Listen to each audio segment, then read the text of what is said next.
ja jälleen Keller iskenyt maalin espoolaisille. Oululaispelaajat vaativat vaihtoehtoista rangasta Marjamäelle.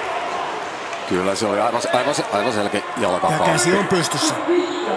Ihan selkeä jalkakauppi. Siinä Marjamäki pelasi väärin. Kärppien Teemu Normiota vastaan. Normiohan teki Kärppien 2-2 tasoitusmaali ja Marjamäen osoite on jäähyboksi. No, siinä ilmeisesti Alatalo käy hieman kuumana tässä. Yleensä niin rauhallinen Alatalo, mutta eihän tämä hiljaiskuva jätä kyllä mitään epäselvää. Vai? Ei jätä mitään epäselvää. Jos jotain hyvää sitä hakee, niin ei ton polviin ainakaan kohdistamaan. Meni molemmat jalat. Jaloilla viikat. Backman. Kulma pieni ja laukaus. Peitetään laukauksen eteen. Äsken. Pitää oikein hidastuksesta katsoa siinä. Kyllä siinä haettiinkin rangaistusta, mutta saattoi siinä rikekin olla. Että tää on nyt tää paikka, Ilveksen hyvä paikka iskeä tässä.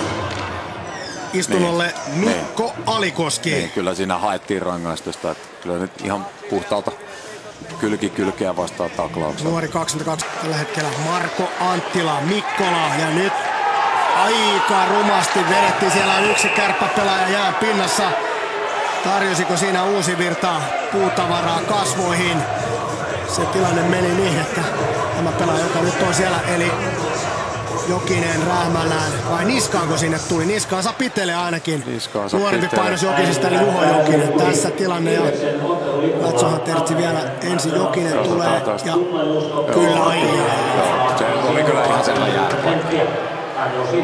Ja tämäkö Salatalo ihmetyttää? Aivan selvä tilanne, mutta kaikkia eivät tuomaritkaan näe. Tahattomalta näytti, mutta selvä rike kuitenkin ja kakkosen paikka.